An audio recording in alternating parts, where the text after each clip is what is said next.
ہمارے علماء نے لکھا کہ ماں بچھڑے بیٹے کا اتنا انتظار نہیں کرتی جتنا اللہ اپنے بگڑے ہوئے بندے کا انتظار کرتے ہیں. اسی لیے تو قرآن مجید میں فرمایا یا ایھا الانسان ما غرک بربک الکریم، اے انسان تجھے تیرے کریم پروردگار سے کس چیز نے دھوکے میں ڈال دیا.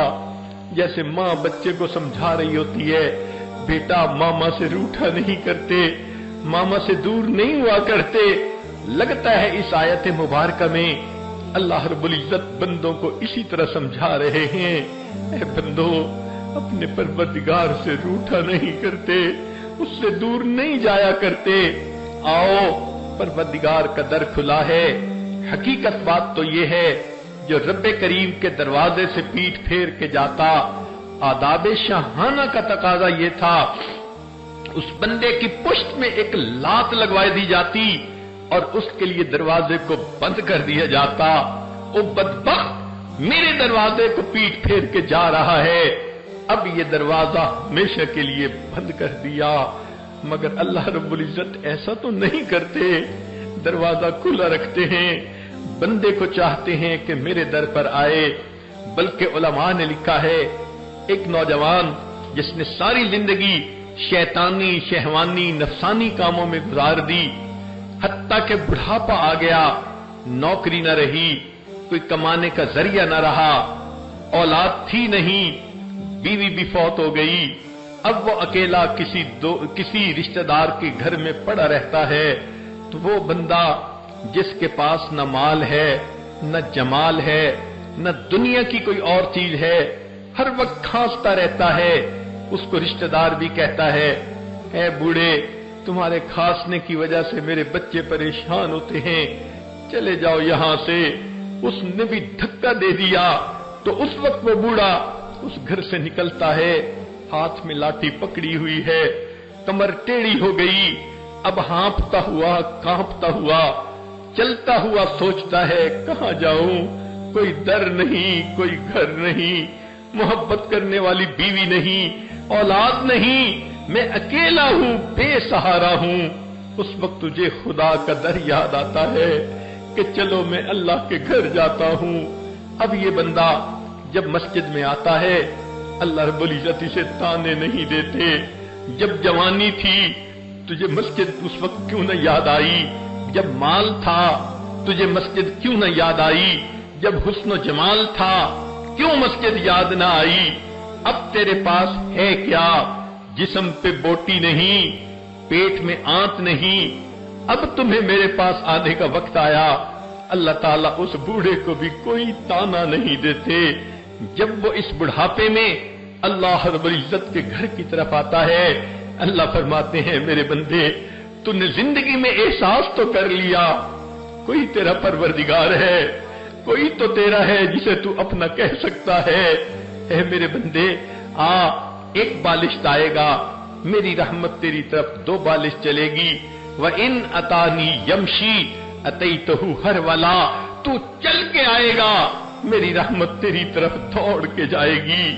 اس اللہ کی رحمتوں پہ قربان جائیں جو اپنے بندے کا اس حد تک انتظار فرماتے ہیں. اے کریم آقا آپ کتنا محبت کرنے والے پروردگار ہیں. چنانچہ علماء نے لکھا ہے اللہ رب العزت نے اپنی رحمت کے 1000 حصے کیے، ایک حصہ اس نے دنیا میں اتارا. اس حصے کی وجہ سے آپس میں تم محبتیں دیکھتے ہو. 999 حصے رحمت قیامت کے دن ایمان والوں کے لیے ظاہر ہوگی. اب اگر ماں کو کہا جائے تیرے بچے کو تکلیف دیتے ہیں تو ماں کبھی گوارا نہیں کر سکتی. مشہور واقعہ ہے کہ ایک مرتبہ نبی علیہ الصلوۃ والسلام کو اطلاع ملی کہ علقمہ رضی اللہ عنہ نوجوان ہیں، روح قبض نہیں ہو رہی. نبی علیہ السلام بلال اور صہیب کو ساتھ لے کر ان کے پاس آئے. پتہ چلا کسی وجہ سے ماں ناراض ہے. نبی علیہ السلام نے اس کی والدہ کو کہا آپ بچے سے راضی ہو جائیں. وہ کہنے لگی میں ہرگز نہیں ہوں گی، میرا دل بہت خفا ہے. جب ماں نے انکار کر دیا نبی علیہ السلام نے اپنے صحابہ سے کہا کہ جاؤ لکڑیاں کاٹ کے لاؤ.